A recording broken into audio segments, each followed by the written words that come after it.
سلامتی ہے، سلامتی ان آنکھوں پہ جو ہدایت پہ نظریں جمائے بیٹھی، ان کانوں پہ جو ذکر خیر کے منتظر رہتے ہیں اور ان قدموں پہ جو ہدایت کی راہ پہ گامزن ہے۔ السلام علیکم ورحمۃ اللہ وبرکاتہ۔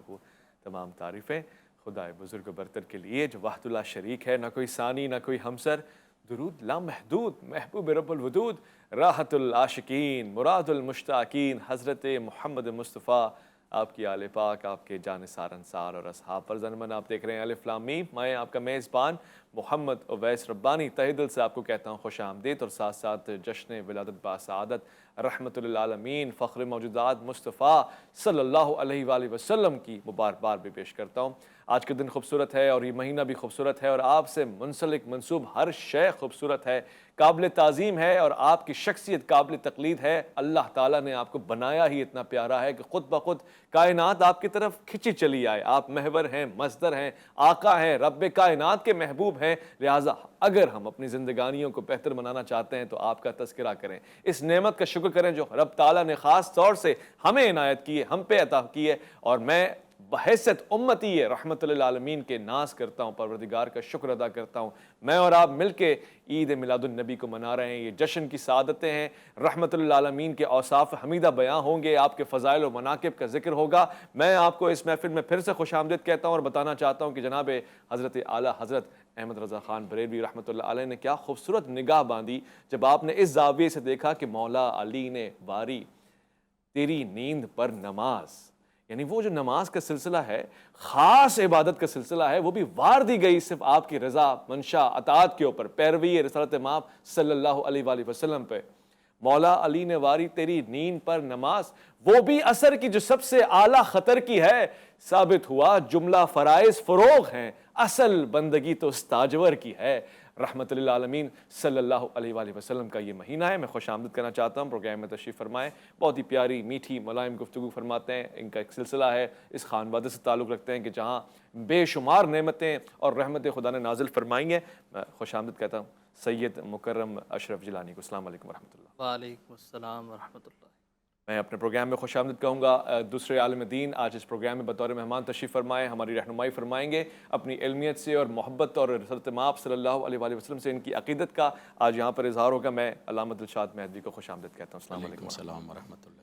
ساتھ ہی میں دعوت کلام دینا چاہتا ہوں، بلکہ ایک ایسی پیاری آواز جو پاکستان بھر میں اپنی عقیدت اور اپنی محبت کا اظہار فرماتے ہیں، نعت رسول مقبول صلی اللہ علیہ وآلہ وسلم کا خاصہ ہے۔ ندیم وارسی صاحب سے گزارش کروں گا کہ بارگاہ رسالت میں عقیدت کے پھول نچھاور فرمائیں۔ صلی اللہ علیہ یا رسول اللہ وسلم علیک یا حبیب اللہ۔ اویس بھائی مشہور زمانہ کلام پیش کر رہا ہوں۔ نصیب چمکے ہیں فرشتوں کے کہ عرش کے چاند آ رہے ہیں۔ نصیب چمکے ہیں فرشتوں کے کہ عرش کے چاند آ رہے ہیں۔ جھلک سے جن کے فلک ہے روشن، وہ عرش پر چاند آ رہے ہیں۔ نصیب چمکے ہیں فرشتوں کے کہ عرش کے چاند آ رہے ہیں۔ جھلک سے جن کے فلک ہے روشن، وہ شمس تشریف لا رہے ہیں۔ نثار تیری چہل پہل پر ہزاروں عید ربیع الاول، نثار تیری چہل پہل پر ہزاروں عید ربیع الاول سوائے ابلیس کے جہاں میں سبھی تو خوشیاں منا رہے ہیں، سوائے ابلیس کے جہاں میں سبھی تو خوشیاں منا رہے ہیں۔ زمانے بھر کا یہ قاعدہ ہے کہ جس کا کھانا اسی کا گانا، زمانے بھر کا یہ قاعدہ ہے کہ جس کا کھانا اسی کا گانا، تو نعمتیں جن کی کھا رہے ہیں انہی کے ہم گیت گا رہے ہیں۔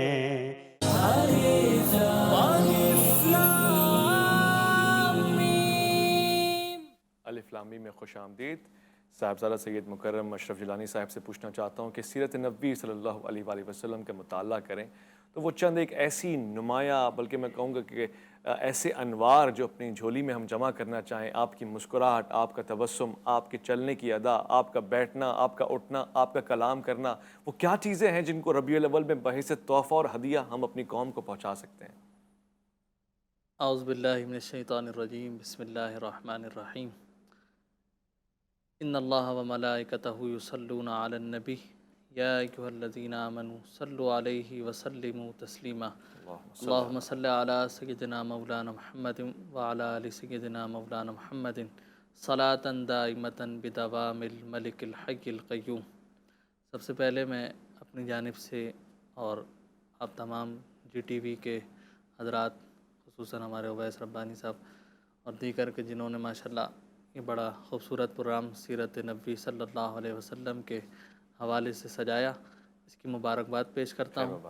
اور میرا ایمان، عقیدہ اور یقین کامل تو یہ ہے کہ اللہ رب العالمین جل جلالہ عما والہ نے ہم گناہ گاروں کو اپنے محبوب صلی اللہ علیہ وسلم کے میلاد مبارک منانے کے لیے منتخب فرما لیا۔ بے شک، سبحان اللہ۔ ان کی دربار میں کمی نہیں ہے، بے شک، نوکروں کی نہ فرشتوں کی، یہ تو ان کا احسان اور کرم ہے کہ ہمیں چن لیا کہ ہم سرکار کا میلاد منا رہے ہیں، اور اپنی ان گناہ گار زبانوں سے نبی پاک علیہ الصلوۃ والسلام کی حمد و ثنا اور سرکار کی تعریف کو بیان کر رہے ہیں۔ ربیع الاول شریف کا یہ پورا مہینہ برکتوں اور رحمتوں والا ہے، اور اللہ رب العالمین نے جیسا کہ قرآن مجید فرقان حمید میں فرمایا، لقد من اللہ علی المؤمنین اذ بعث فیہم رسولا، کہ اللہ کا بڑا احسان ہے مومنین پر کہ اس نے انہی میں سے ایک رسول انہیں عطا فرما دیا۔ اچھا، یہاں پر احسان جتایا مومنین پر، اوروں پر نہیں، فرمایا اللہ کا احسان ہے مومنین پر، یعنی کہ جو مومنین ہیں وہی سرکار کا میلاد مناتے ہیں، وہی ان کی آمد کی خوشی مناتے ہیں، وہی ان کی آمد کے جو ہے عید میلاد النبی صلی اللہ علیہ وسلم کو منعقد کرتے ہیں۔ اور اب ذرا سا آپ اس چیز پر غور کرتے چلیں کہ نبی پاک علیہ الصلوۃ والسلام کی ولادت باسعادت سے قبل بھی اس معاشرے میں اللہ نے بہت سے بڑے انبیاء کرام کو بھیجا، ایک سے بڑھ کر ایک نبی اور رسول اس دنیا میں تشریف لائے، اور مورخین نے لکھا کہ تاریخ میں اس بات کو لکھا گیا کہ 1,24,000 پیغمبر علیہ السلام یکم و بیش اس دنیا میں آئے، ایک سے بڑھ کر ایک نبی آیا، کسی کو اللہ نے حسن و جمال دیا، کسی کو جاہ و جلال، کسی کو فضل و کمال، کسی کو جود و نوال، کسی کو فضل و کمال، لیکن پھر مشیت ربانی اس بات کی طرف متوجہ ہوئی کہ اب ایک ایسا وجود تخلیق کیا جائے جو حقیقت میں اس کی خلاقیت کا شاہکار ہو، سبحان اللہ، اور اس وجود کو ایسا حسن دیا جائے جو حسن کی معراج ہو، اس حسن والے کا سب کے دلوں پر راج ہو، اس کے سر پر نبیوں کی امامت کا تاج ہو، اور وہ خود صاحب التاج والمعراج، ایسا نبی، ایسا پیغمبر آخر زمان صلی اللہ علیہ وسلم کہ جن کی شان مبارکہ یہ کہ تمام اولین و آخرین میں انہیں سب پر فضیلت اور مرتبہ عطا فرمایا۔ حضور اکرم صلی اللہ علیہ وسلم کی جب سیرت مبارکہ کا ہم مطالعہ کرتے ہیں، اور جہاں تک آپ کے سوال کا تعلق کہ اس سیرت سے ہمیں کیا وہ سنہری اصول ملتے ہیں کہ جنہیں ہم اپنائیں تو ہماری زندگی بھی کامیاب ہو جائے۔ سب سے پہلی چیز نبی پاک علیہ الصلاۃ والسلام کا حسن اخلاق۔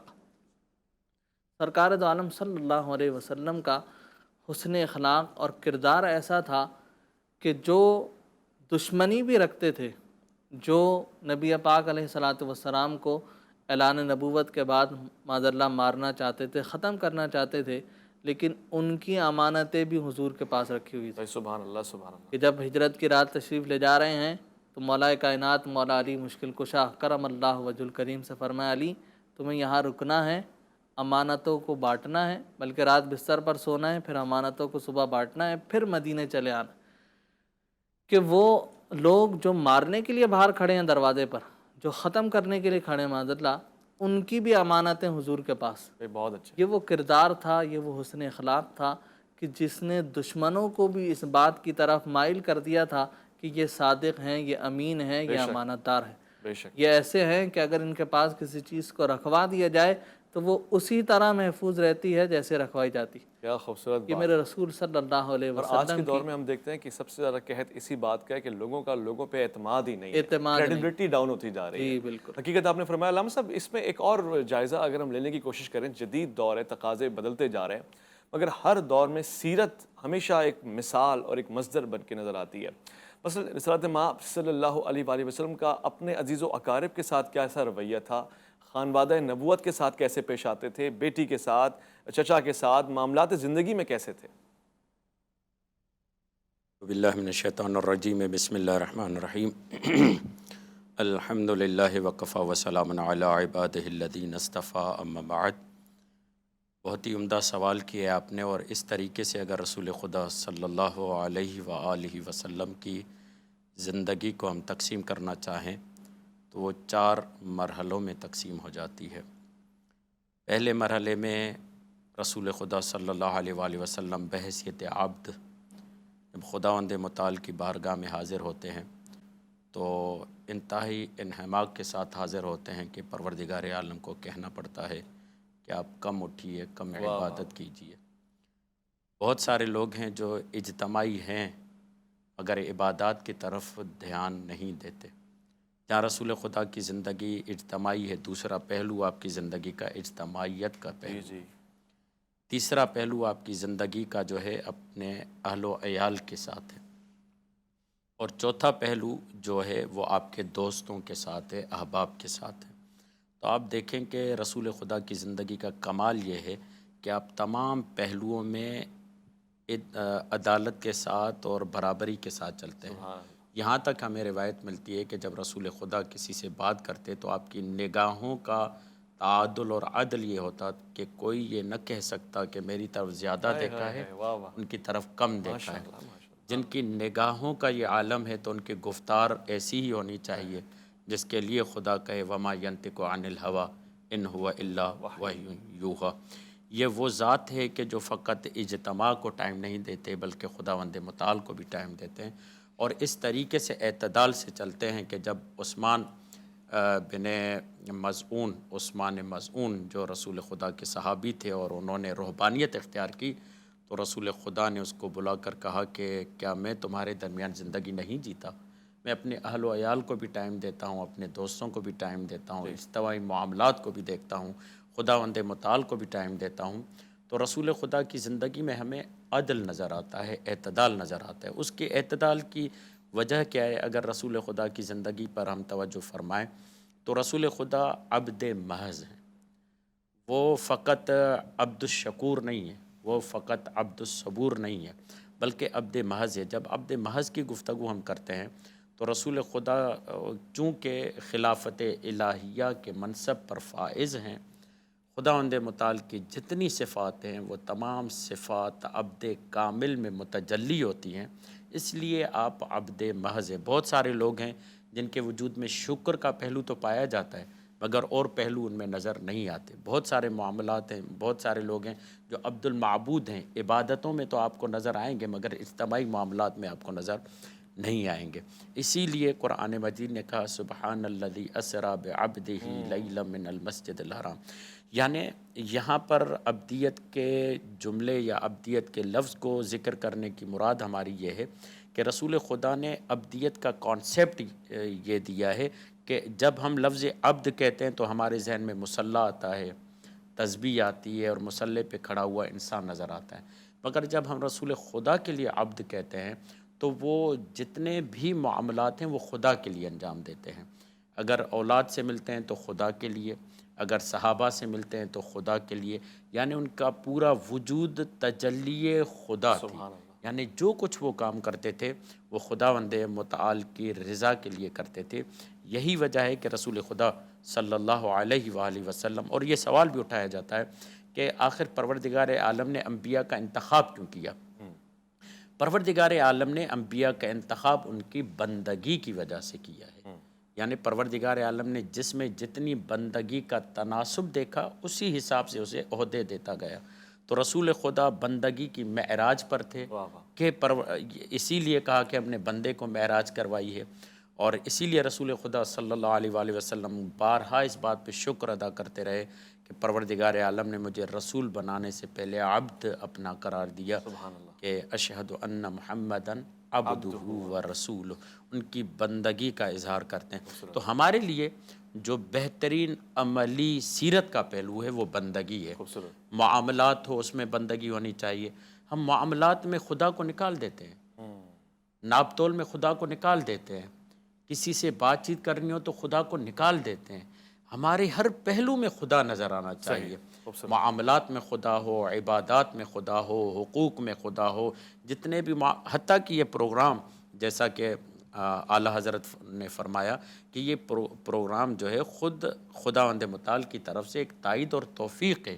اگر اس میں یہی نیت، ہماری اٹینشن یہی ہو کہ خداوند متعال نے ہمیں یہ اجازت دی، پروردگار عالم کی رضایت اس میں ہے بلکہ قرب خدا ہے، یہ تو بہترین سلسلہ، بہترین ہو جائے گا۔ بالکل بجا فرمایا آپ نے، اور حقیقت میں ہمارے لیے یہی افتخار ہے اور زندگانی کا مقصد یہی ہے کہ اللہ کی رضا کو حاصل کریں۔ تقویٰ قرآن کا بھی موضوع ہے۔ رسالت مآب صلی اللہ علیہ وآلہ وسلم کی زندگانی کی خوبصورتی یہ ہے کہ آپ کو ہر جھلک میں تقویٰ نظر آئے گا۔ ام المومنین سے پوچھا گیا کہ اے مومنوں کی ماں، قرآن اور رسالت مآب صلی اللہ علیہ وسلم، آپ نے فرمایا کہ تم نے ان کی زندگانی نہیں دیکھی یا تم نے قرآن نہیں پڑھا، وہ زندگانی سے بالکل مماثلت رکھتا ہے۔ گویا قرآن الفاظ اور رسالت مآب صلی اللہ علیہ وآلہ وسلم کی زندگانی عملی تفسیر ہے۔ لوٹ کر آئیں گے ایک مختصر وقفہ، الف لام میم میں آپ کا انتظار ہے۔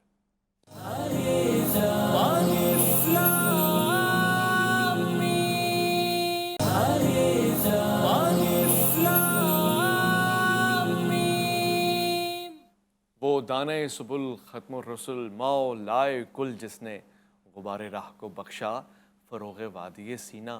نگاہ عشق و مستی میں وہی اول وہی آخر، وہی قرآن وہی فرقان وہی یاسین وہی طٰہٰ۔ میں سیرت محمد مصطفیٰ صلی اللہ علیہ وآلہ وسلم کے باغ میں سے چند پھول چننے کا خواہش مند ہوں، اور میں چاہوں گا کہ صاحبزادہ صاحب سے پوچھوں، رسالت مآب صلی اللہ علیہ وآلہ وسلم ایک جنگی زندگی، ایک امن کی زندگی، یعنی ایک ایسی زندگی جہاں آپ کو آپ کے اپنے گھر سے نکالا جا رہا ہے اور مکے سے مدینے کی جانب ہجرت کرنے کے اوپر مجبور کر دیا ہے، باوجود اس کے کہ جب آپ مکہ تشریف لا رہے ہیں، رحمت اللہ عالمین رحمت کا سراپا ہے، لوگوں کے ساتھ محبت اور آسانیاں اور سادگی کا یہ خاصہ آپ کا کیوں اتنا معروف ہے، اور ہمیں کیا سبق ملتا ہے؟ بہت اچھا سوال آپ کا، ماشاءاللہ۔ حضور اکرم صلی اللہ علیہ وسلم کی ایک صفت اللہ رب العالمین نے قرآن مجید فرقان حمید میں ذکر فرمائی۔ ایک تو سورہ توبہ میں کہ فرمایا لقد جاءکم رسول من انفسکم عزیز علیہ ما عنتم حریص علیکم بالمؤمنین رؤوف الرحیم، اور ایک اور مقام پر ارشاد ربانی ہوا انہ لقول رسول کریم، وہاں پر حریص علیکم بالمؤمنین رؤوف الرحیم، اور یہاں فرمایا رسول کریم۔ اچھا، کریم کے جو ہے نا وہ تین معنی ہیں، کثیر الخیر، کثیر الفضل اور کثیر العفو، بہت زیادہ معاف فرمانے والے۔ کتنے زیادہ معاف فرمانے والے کہ جنہوں نے پتھر برسائے، جنہوں نے راہ میں کانٹے بچھائے، جنہوں نے آپ کے چہیتے چچا حضرت سیدنا حمزہ کو جنگ احد میں شہید کیا، کلیجہ چبایا، ان کا ہار بنا کر گلے میں لٹکایا، لیکن جب حضور کی بارگاہ میں آئے اور یا رسول اللہ صلی اللہ علیہ وسلم میں اسلام قبول کرنا چاہتا ہوں تو کیا میرے سابقہ گناہ معاف ہو جائیں گے؟ اچھا ایک تو یہ ہے نا کہ آئے اور قبول کر لیا، نہیں، پھر حضرت جو وحشی ہیں رضی اللہ تعالیٰ عنہ، ظاہر بعد میں اسلام لے آئے تو ہم انہیں حضرت کہہ کر پکاریں گے، تو جب وہ حضور کی بارگاہ میں حاضر ہوئے تو عرض کرتے یا رسول اللہ کیا میرے سابقہ گناہ معاف ہو جائیں گے، کیا جنت ملے گی اور جنت میں آپ کی رفاقت ملے گی؟ تو سرکار دو عالم صلی اللہ علیہ وسلم ان کے ہر سوال پر معاف فرماتے جا رہے ہیں اور ہر چیز پر ہاں فرماتے جا رہے ہیں۔ فرمایا ہاں تمہارے گناہ بھی معاف ہو جائیں گے، تمہیں جنت بھی مل جائے گی، مغفرت اور بخشش بھی ہو جائے گی، اور تمہیں معاف بھی کر دیا۔ بس ایک جملہ کا فرمایا بار بار سامنے نہ آیا کرو، تمہیں دیکھتا ہوں تو چچا کی کٹی پٹی لاش یاد آتی، لیکن اس کے باوجود سب چیزوں کو معاف کیا، اور نبی پاک علیہ الصلوۃ والسلام نے انہیں دار اسلام میں داخل فرمایا۔ پھر اسی طرح فتح مکہ کا موقع کہ جب کفار اور مشرکین اور منافقین ڈر رہے ہیں، گھبرا رہے ہیں کہ اب جب مکے پر یہ لوگ آ رہے ہیں دوبارہ، کہ ہم نے اسی مکے سے نکالا تھا، اور سوشل بائیکاٹ کیا پہلے تو جب شعبہ ابی طالب میں نبی پاک علیہ الصلوۃ والسلام نے اتنا عرصہ گزارا جہاں پر آپ کے شہید چچا بھی اس میں وفات پا گئے، اور حضرت ام المؤمنین سیدہ خدیجۃ الکبریٰ رضی اللہ تعالیٰ عنہ بھی وہاں پر وصال فرما گئیں، تو وہ سب کچھ سامنے ہے۔ لیکن جب نبی پاک علیہ الصلوۃ والسلام فاتحانہ شال سے مکہ مکرمہ میں داخل ہوئے، تو روایت میں آتا ہے کہ جب کوئی بادشاہ کسی ملک کو فتح کر کر داخل ہوتا تھا تو وہ ایک اکڑ کر اپنی سواری پر کہ میں نے اس ملک کو فتح کیا، اب یہ میرے قبضے میں۔ لیکن نبی پاک علیہ الصلوۃ والسلام کی کیفیت مبارکہ کیا کہ روایت میں آیا، صحابہ فرماتے ہیں کہ سرکار نے اپنی پیشانی مبارک کو اتنا جھکایا کہ گویا معلوم ہوتا تھا کہ اونٹنی پر سجدے کی حالت ہے۔ اور جب مکہ مکرمہ میں داخل ہوئے فرمایا آج جس نے تلوار رکھ دی اس کے لیے امان ہے، جس نے ابی سفیان کے گھر میں پناہ لے لی اس کے لیے امان ہے، جس نے اپنے گھر کا دروازہ بند کر لیا اس کے لیے امان ہے، جو خود تلوار اٹھا کر لڑنے کے لیے نہ آیا فرمایا اس کے لیے بھی امان۔ اللہ اکبر۔ امن امن کی ایسی صدائیں بلند کیں کہ جو مارنے والے تھے، جو ختم کرنے والے تھے، وہی کلمہ پڑھ کر دار اسلام میں داخل ہو گئے۔ سبحان اللہ۔ یہ ہے نبی پاک علیہ الصلوۃ والسلام کا عفو و درگزر، سبحان اللہ۔ کہ کوئی کیسا بھی تھا لیکن سرکار دو عالم صلی اللہ علیہ وسلم نے اسے معاف فرما دی۔ بھائی سبحان اللہ۔ علم صاحب کریم اور کریم ہونے کی صفات مفتی صاحب نے بیان کر دی، مولانا صاحب نے بہت خوبصورتی سے اس پہ وضاحت فرمائی ہے، مگر دیگر پہلو زندگانی کے ظاہر ہے ہم دیکھتے ہیں جناب موسیٰ علیہ السلام کو تو آپ شجاع ہیں، بہادر ہیں، جناب سلیمان آپ بہادر ہیں، اور جناب یوسف آپ خوبصورت ہیں، حسین ہیں، پیارے ہیں، صداقت میں آپ کا خاصہ ہے۔ اسی طرح دیگر انبیاء کی کچھ صفات ہیں جو معروف ہیں۔ رسالت مآب صلی اللہ علیہ وآلہ وسلم میں کس طرح سے ہر خوبصورت صفت موجود ہے اللہ تعالیٰ نے جو پیش کی ہے؟ سبحان اللہ۔ حضرت علی علیہ الصلوۃ والسلام سے کسی نے سوال کیا کہ آپ میرے سامنے رسول خدا کے فضائل کو بیان کریں، تو حضرت علی علیہ الصلوۃ والسلام نے کہا کہ کیا تم نے قرآن مجید کی یہ آیت نہیں پڑھی یا اس کی طرف مستحضر ہو کہ پروردگار عالم نے کہا فما متاع الحیات الدنیا فی الآخرۃ الا قلیل، یہ جو دنیاوی زندگی ہے آخرت کے مقابلے میں قلیل ہے۔ اور اسی قلیل کے متعلق دوسری جگہ پر سورہ ابراہیم ہے غالباً، پروردگار عالم نے ارشاد فرمایا وَإِن تَعُدُّوا نِعْمَةَ اللَّهِ لَا تُحْصُوهَا، کہ اللہ کی یہ مولا کائنات استدلال کر رہے ہیں کہ اللہ کی نعمتوں کو اگر گننا چاہو تو اس کا احصاء نہیں کر سکتے۔ تو تم نبی مکرم کا اخلاق اور نبی مکرم کے فضائل مجھ سے پوچھ رہے ہو، جس کے لیے پروردگار عالم نے کہا اِنَّكَ لَعَلَىٰ خُلُقٍ عَظِيمٍ۔ یعنی یہاں پر ہمارے مفسر اعلیٰ و عظیم آغا محمد حسین طباطبائی یہ فرماتے ہیں کہ پورا قرآن مجسم ہو کر اس آیت میں سمٹ جاتا ہے کہ جتنے بھی رسول خدا صلی اللہ علیہ وآلہ وسلم کا، اچھا لفظ تخلق نہیں استعمال کیا، خلق، جیسے فرق ہے عالم اور علم میں، عادل اور عدل میں، اللہ نے لفظ خلق استعمال کیا اس معنی میں کہ جب سے آپ متولد ہوئے ہیں تب سے آپ کی ذات مرتبہ خلق پہ ہے۔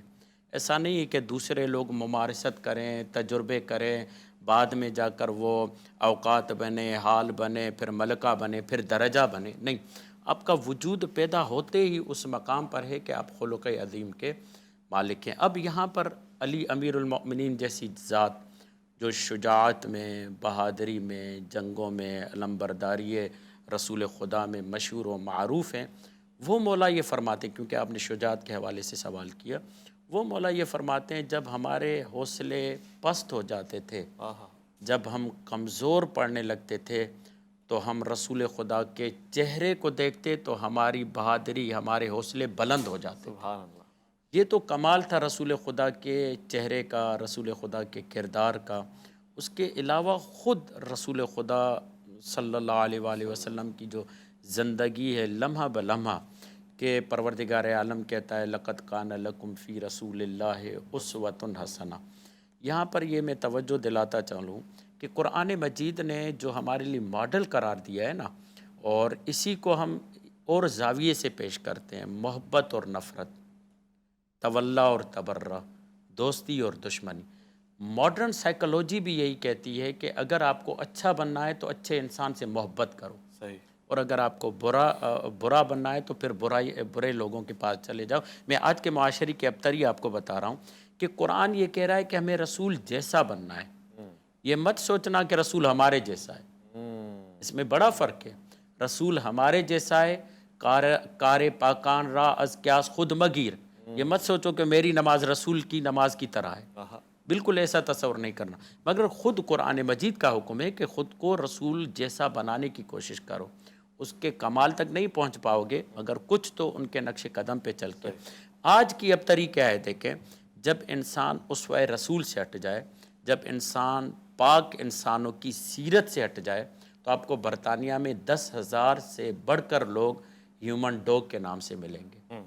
یہ وہ کہاں ابتری آ چکی ہے، بقول علامہ اقبال کے جو تہذیب، جس تہذیب کی تم بنیاد رکھ رہے ہو، وہی تہذیب تمہارے لیے وبال جان بن جائے گی۔